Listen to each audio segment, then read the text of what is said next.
partie d'Automoto en direct. Marion, vous voulez nous faire découvrir une nouvelle façon de conduire tout en glisse, hein? Absolument, le drift, comme dans Tokyo Drift, le film démonstration dans le collector de François-Cyril Géraud.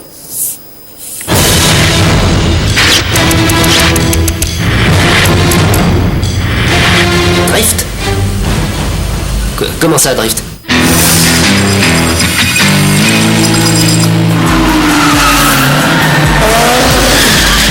Le drift, c'est l'art de maîtriser sa voiture en glisse. C'est vraiment du plaisir automobile à l'état pur. C'est vraiment donc emmener le véhicule dans la glissade à l'endroit où on veut aller. Avec tout ce que ça comporte, le bruit, la fumée, et qu'au niveau visuel de l'extérieur, ça soit sympa, quoi. Il te faut encore un dico là? À l'origine, le drift est né dans les montagnes du Japon. Il y a des courses sauvages qu'on appelle Touge, où deux pilotes s'affrontent un contre un en prenant tous les risques et en driftant à flanc de la montagne. Donc ce sport est très dangereux, mais il a permis au drift ensuite de devenir plus professionnel.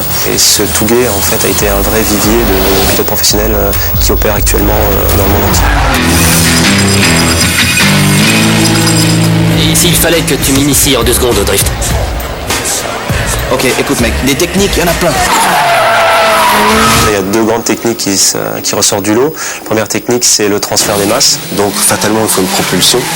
Donc avec l'accélérateur, c'est-à-dire de créer un patinage du train arrière, ce qui va permettre au véhicule de partir en dérive. Et ensuite, il y a le ressenti du train avant qui doit adhérer pour pouvoir toujours diriger la voiture. Et la deuxième grande technique utilisée qui vient du Japon, c'est la technique du frein à main.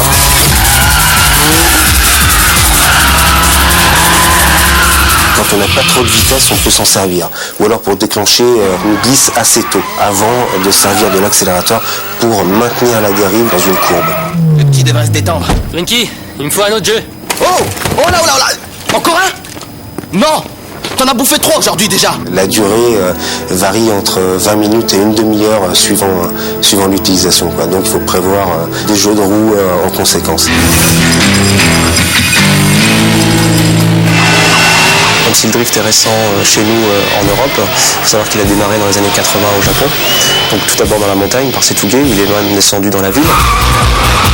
Et début 2001, le fameux D1 Grand Prix, sur le premier championnat professionnel de drift, a été créé au Japon et s'est ensuite exporté en 2003 aux États-Unis et en 2004-2005 en Europe.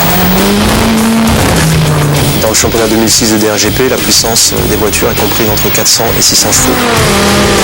Même si en France, le drift est un peu à la traîne par rapport aux autres pays, il faut savoir qu'en Europe, il y a une compétition qui s'appelle King of Europe Drift Series, qui existe depuis maintenant 2 ans et qui regroupe les meilleurs pilotes européens sur des compétitions à travers 4 ou 5 pays.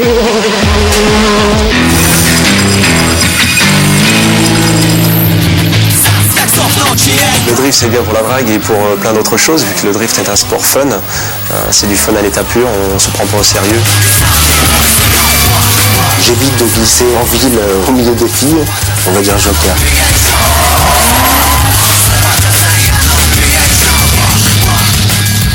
La semaine dernière, vous avez découvert le défi Automoto, un défi lancé aux sportifs